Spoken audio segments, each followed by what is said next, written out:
A referee slides his hand into his pocket. The entire stadium freezes. Which card is coming out, and what does it actually mean? Most fans think they already know. Most fans don't, because there are more cards in football than the two you're imagining right now. Let's break every single one down. If you're into straight-talking football content, hit subscribe right now, because this is exactly the kind of breakdown we do here every week. The yellow cards start with the one everybody recognizes, the yellow card. This is a caution, a warning shot. The referee is basically saying, sort yourself out before this gets ugly. You earn a yellow for a reckless challenge, for going down too easily, for killing time, for getting in the referee's face, or for grabbing a shirt to kill a fast break. One yellow and you stay on the pitch, but you play on a knife's edge. One more mistake, and your afternoon is finished. Here's the part that really hurts players, though. Yellow cards don't disappear between matches in a tournament. Pick up 2 during the group stage and you're watching the next game from the stands. No red card needed. The yellows handle it themselves. We've all seen a key player miss a crucial knockout match because of 2 soft bookings weeks apart. It stings. But that's the rule book. The red card now, the serious one, the red card. Red means your night is over.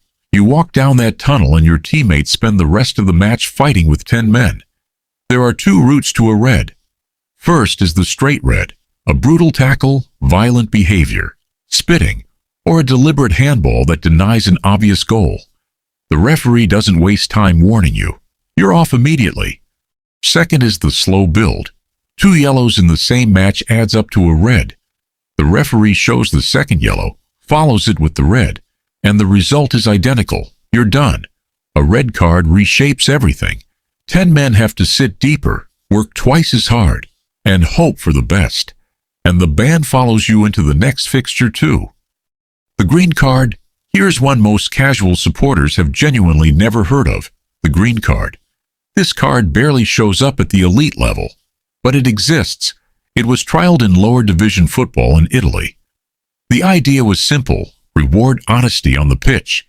Picture a player admitting he went down without contact, or telling the referee the ball came off his own teammate. The referee pulls out green to say, "Good on you. That's the right thing to do." It never made it to major tournaments. Supporters found it a bit awkward, but it proves football once tried rewarding integrity, not just punishing bad behavior. The white card. Then there's the white card, even rarer. Portugal actually wrote themselves into football history with this one. During a Women's Cup fixture, a referee produced a white card. Not for anything on the pitch, but for sportsmanship. Both dugouts had rushed to help an unwell fan in the crowd. The referee acknowledged the gesture. The stadium clapped. The white card isn't in any official rulebook, but it traveled across headlines worldwide.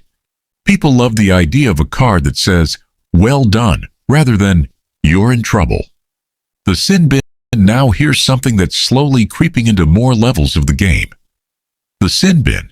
It's not exactly a colored card, but it functions like one. The referee removes a player from the field for 10 minutes, after which they're allowed back on. It's already used in grassroots and youth football, mainly to tackle backchat. Argue with the official and you sit out while your side plays a man down for 10 minutes. A lot of supporters want to see this introduced at the professional level. They're fed up watching 5 or 6 players surrounding a referee after every decision. The sin bin could clean that up almost overnight.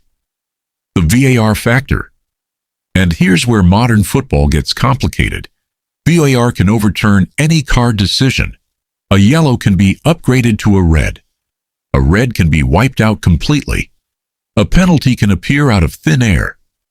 We've all sat through those long, uncomfortable pauses, while the referee trots over to the pitch side monitor, and the whole ground groans. Then the call flips, and half the supporters are left fuming. Cards used to be instant, emotional, final. Now they're a conversation. That's just where the game is.